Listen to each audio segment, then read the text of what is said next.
Hello students, welcome back. I am Pranjul, your biology faculty. So till now we have studied about basics of cell. Now moving to the next topic, that is tissue. So the basic definition that says about the tissue, that is when a group of similar cells having similar origin performing similar function forming a tissue. Now what does it mean is that, let's take an example of heart. Okay, so the tissue that is present in the heart is your cardiac tissue.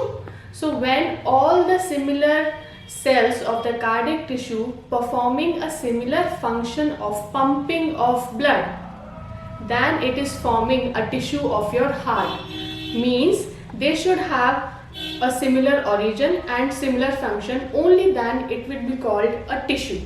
Okay, this is tissue. Now study of tissue is known as histology. In biology, every simple term has a biological name. Histo means tissue, logy means study. So histology is the study of tissue. Secondly, we all discuss about the history.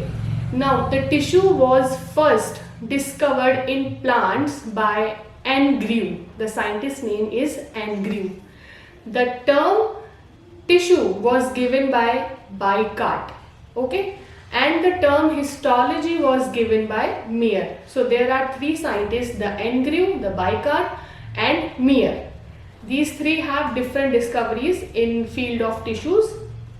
Now third portion is classification. The basic classification of tissues include your plant tissues and animal tissues. Now plant tissues are further classified as meristematic tissue and permanent tissue. This is the basic classification we all have studied in class 8, 9, 10 standard, right? Meristematic is the tissue in which the cells have the capacity of division. Yes, the cells keep on dividing. Okay, while the permanent tissues, the cells of these tissues do not have the capacity of division, but they keep on differentiate into another tissues. Okay, so this is basic classification of plant tissues.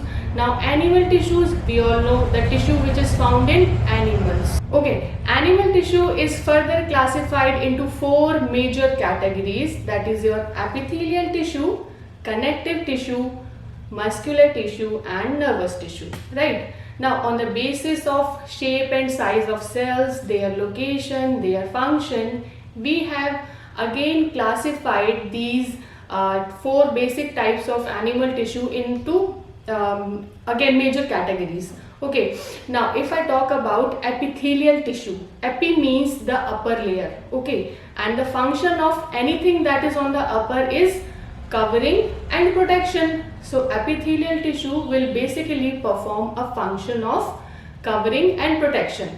So where it will be located? It will be located over your skin. Okay, so the skin is your epithelial tissue. It is providing covering and protection to your body. Connective tissue, if we talk about, the name suggests connective means connection. So every internal organs that is present inside your body, they all are connected together with the help of a connective tissue. Now connective tissue is the most widely distributed tissue in your body. Among the whole connective tissue, the animal tissue, your connective tissue is mostly distributed. Third is your muscular tissue. Name suggests that muscular means they will form the muscles of the body. Okay, and the last is your nervous tissue. Nervous, we all know, they will be present in your brain and spinal cord. Okay, so this is the first basic classification of animal tissue. We will discuss about the later classification of these four types of animal tissue in the next lecture. So stay tuned.